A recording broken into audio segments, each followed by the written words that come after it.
From hurricanes to extreme heat, climate change impacts all of us in Louisiana. The elderly are particularly vulnerable with complications that make it harder to both prepare for and recover from disasters. I met with the president of Ground Force Humanitarian Aid, who's making it a priority to help the most vulnerable residents. As a Louisiana native, there's no place Rob Godet would rather be than right here in Cajun country. In fact, he can trace his roots back as far as the 1600s. I'm a Cajun. My last name's Godet. Yeah. Jean Godet came to the New World in 1630.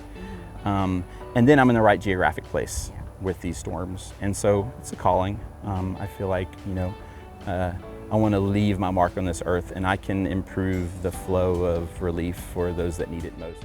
And Rob is doing just that, leaving his mark on the earth by helping those who need it most.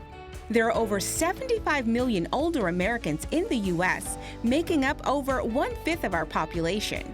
Statistics show that more than half of that population is negatively impacted by climate change due to various conditions. In Louisiana alone, Rob has helped hundreds of our elderly by helping them recover from devastating events involving climate change through his organization, Ground Force Humanitarian Aid.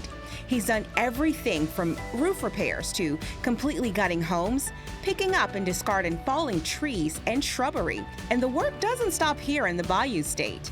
He's even traveled outside of Louisiana to provide relief for those who simply weren't getting it. For example, in Rolling Fork, which was a tornado that hit Mississippi, we got a call about an elderly woman, an aging woman, who needed help. Her home had been damaged and she needed some trees taken off of it, and there's nobody helping her. And I knocked on the door. I said, "Miss Etta, I'm here to help." She said, "Thank you, I've had no help." Rob started the organization in 2016.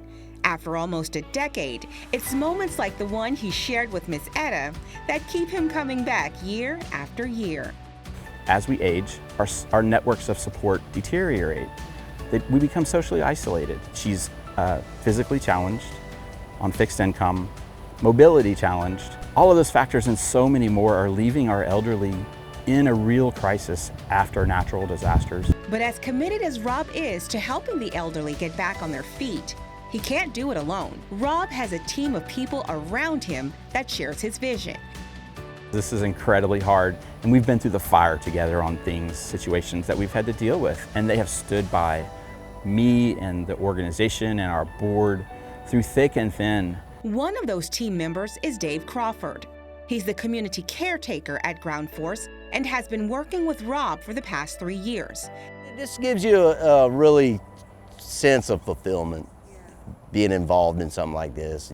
He says it's after he encountered a fellow veteran that his life changed forever, and he knew that he was in it for the long haul. We had received a call from a deputy sheriff about a elderly man that was alone in his house. We went over to make contact with him and found out George was an Air Force veteran. He was in a really bad situation, and he had a river that was only a couple hundred yards from behind his house, like a big open bay river. The water was up to the bottom of his mattress. He was sitting on his bed, like, just praying that the water would recede. He was like, my next step was to get on the kitchen counter, and then after that, I don't know what I would have done. Dave was moved to compassion after hearing George's story, making an offer neither one saw coming. I had asked him, I was like, "Hey, what do you think about coming to South Louisiana?" Wow. And we'll figure it out from there when we get there, right? And the rest is history. Dave says it was the beginning of a new friendship and George becoming part of his family. He helped him get a new place, veterans benefits, and health care, and was there for him until he passed away early last year at the age of 83. I'm satisfied that I made an impact in his life, and I want to say it probably extended his life by a little bit. Gave him some hope, gave him new friends, new place, basically like new everything, so he could have that joy in his life. Since then, Dave has worked alongside Rob to help many others just like George throughout Louisiana and beyond, working year-round to help those who have once helped us.